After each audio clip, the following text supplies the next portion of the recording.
Okay, I'm super pumped about this episode because I'm going to tell a story about a tree and you're going to love it.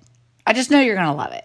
And you really need to listen to the whole thing. Not that the story is the whole episode, but you need to listen to the whole episode because when I began to start really making the point and the metaphor to your life, I forget for a minute that I'm not at the pulpit.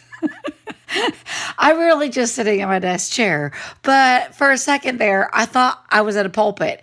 And anyway, this is a story that I have taken from a book, and in the show notes, I will document that so you can see it. But this book is really good because Bronson does a fantastic job of telling people stories about what went right in their life. And that is such a breath of fresh air. And so it's about a tree, about an iron link chain, and about a virus. I mean, hold on, wait, not, not a virus. I mean, a fungus. And now I've got the giggles because, just tell me that the word fungus isn't funny. I can't hardly say it without thinking about there's a fungus among us. And I get that that's old and that's not funny now, but it just makes me giggle. Anyway, so there's a fungus that spreads by way of beetles, and it all comes together metaphorically. The story is true, but I'm going to tell you about why that's going to make a difference in your life, some scarring in your life, and how the very thing that you think was going to take you out, that might put you under, that might be the end of you, will be the very thing that actually gives you your life back. So if I can just get my giggles under control, because somehow I feel the giggles going over me, I think it's the word fungus, but you definitely need to listen to the whole thing because you don't want to miss my pulpit part at the end. Okay, let me see if I can get my act together here and do the intro. I will see you on the other side. Give me just a minute. Welcome to the Uplift Effect podcast. This is Jill, and I am the host and owner of the Uplift Effect Coaching and Consulting. I transform moms and children from chaos to calm. That is my calling. It is what I love doing, and you are going to hear evidence of the two things that bring me to this podcast. First, and probably most importantly, I am a mother of 4 children. And while they are not all tiny anymore, I have 3 teenagers at home, which, oh my goodness, and I have 1 young adult that is in college. But the other thing is, I come to this with a background as a grief and trauma therapist and have spent years helping families in crisis. And if you're wondering about the V formation, the birds, the logo, head on back to the very first episode. It's a very cool story. It is well worth a listen, and it will help this all make much more sense. I am on social media, Facebook and Instagram. You can find me there. I also have a YouTube channel. Maybe that's how you're listening. But if you would like more information and how to work with me more directly to transform your chaos to calm, you can DM me through those avenues. Thank you so much for listening to the Uplift Effect podcast.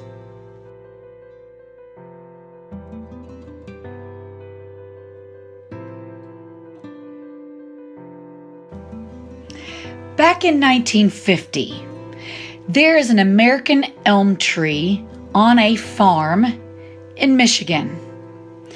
Matter of fact, there was an entire farm of American elm trees on this particular farm in Michigan. There's a family that lives on this farm, and they have a cattle bull that, for whatever reason, they had attached to one of these American elm trees that was in the back part of their property by their barn. And they attached the bull with a iron-linked chain around the bull and around the trunk, a trunk that was roughly 12 feet in circumference. And they attached this bull to the tree. So about 3 feet off the ground, there ends up being this trench, this really deepened gash, because that bull circled the trunk of that tree all day long. Eventually, that family moves, and the farm sits there stagnant for a while. But then in the 1960s and 1970s, another family has since moved in. It's a set of grandparents, and I think some of their grandkids. And there comes a Dutch elm disease that begins to take over these American elm trees. It's a fungus that's carried from tree to tree by beetles, and it was wiping out all of these American elm trees in North America in the 1960s and 70s. The thing is that's so significant is that these elm trees were well over 100 years old. This one elm tree that was in the back of the property that was by this barn, its crown, the top of this elm tree, spread more than 60 feet across. It's the one that had the 12 feet circumference trunk that this bull was attached to. Well, so this Dutch elm disease comes through and starts taking out these trees. And very, very quickly, these trees start to die. There was a lot of surveyors that were going out. There were horticulturists that were going out trying to figure out what was going on. And all of the elm trees that lined the road of this one farm were very, very quickly dying. The grandfather on this farm had considered going ahead and cutting down this last elm tree that was in the back, because he figured that it was also going to be taken down by this fungus. But the other thing is that it had this chain, iron-linked chain, that was still stuck in the bark. See, when that first family left, they took their bull, but they cut that chain, that linked chain, and left one link still left hanging from the bark. The bark had been so damaged that it had come up over the chain, but there was one link that was hanging down. And this grandfather knew that the bark had been strangled, the trunk had been strangled by this chain, and figured that it had damaged it so much, plus the fungus that was going to surely take it over, he thought the safest thing to do would be go ahead and just chop it down before it fell on the barn. Well, miraculously, that tree continued to grow, and it got bigger and bigger and bigger. Eventually, plant pathologists and horticulturists from Michigan State University decided to come out to the farm to figure out what was going on with this one tree and why in all of this area, this tree was the only one still standing.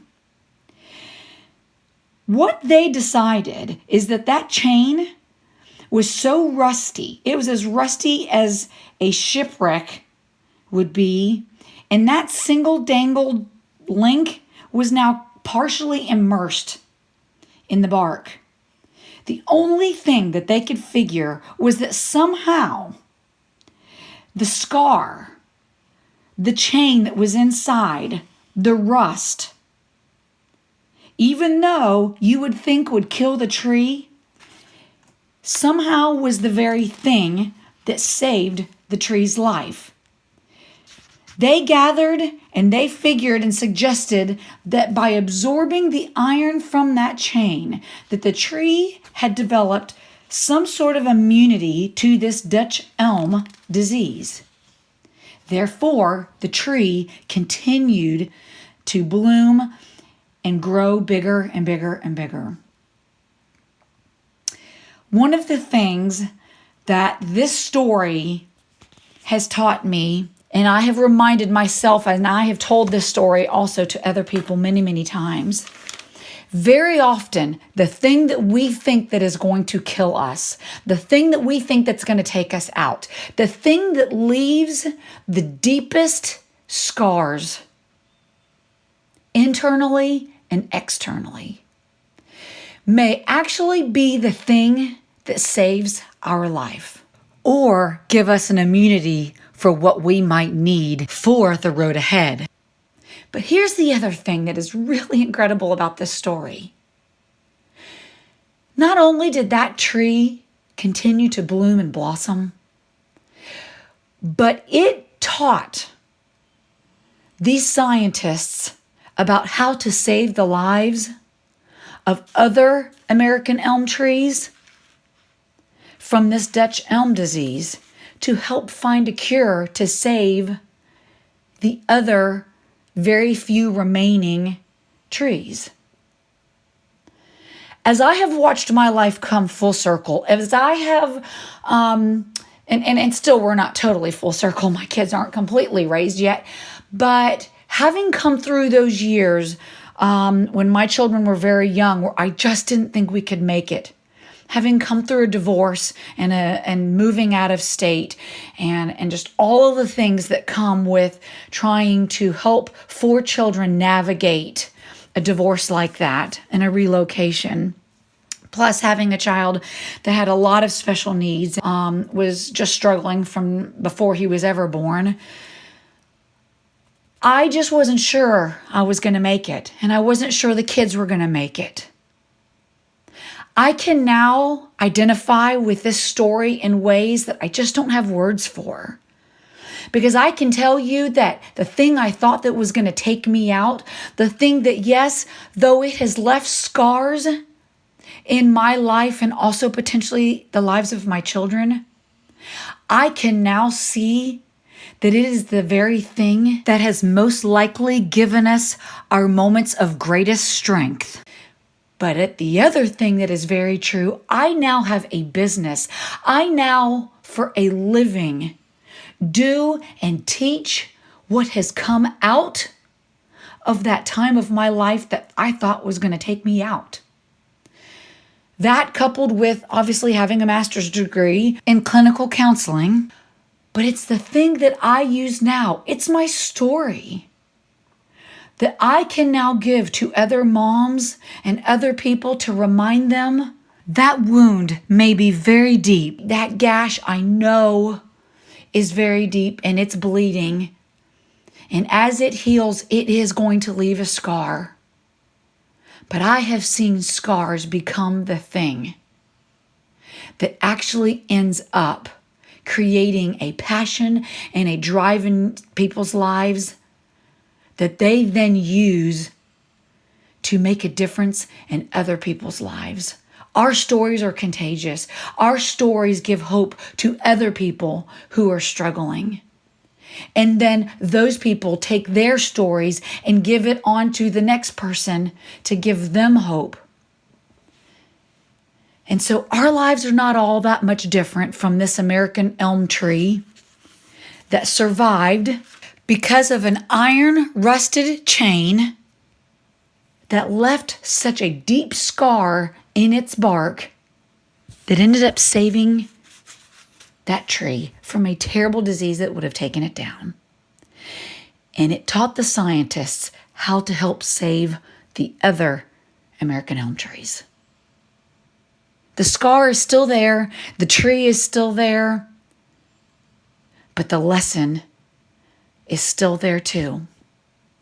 And the difference that that elm tree made is huge. The difference that our lives and our stories can make is huge. But here's the deal, you can't give up. You've got to be willing to get back up one more time. Hey, Dad, the one who just got laid off, you've got to get back up. Stay-home mom who just doesn't think that you can make it another day. You've got to get back up. Parents who are barely holding on, get back up. In marriages that are on the edge, you must get back up. That diagnosis that just knocked you off of your feet, honey, get back up. You've got to know, and you have to keep remembering that what looks like is going to take you out most likely won't. It may end up being the very thing, while it leaves a scar, It may be the very thing that saves your life and the lives of the people that get to hear your story later down the road. I hope that helps encourage you today. And I hope that you will stay the course, keep on keeping on, keep trusting that you may not be that much different than the story of this elm tree too. All right, happy Monday. I will talk to you again next Monday. Have a fantastic week and do not give up. I will see you next week. Bye-bye.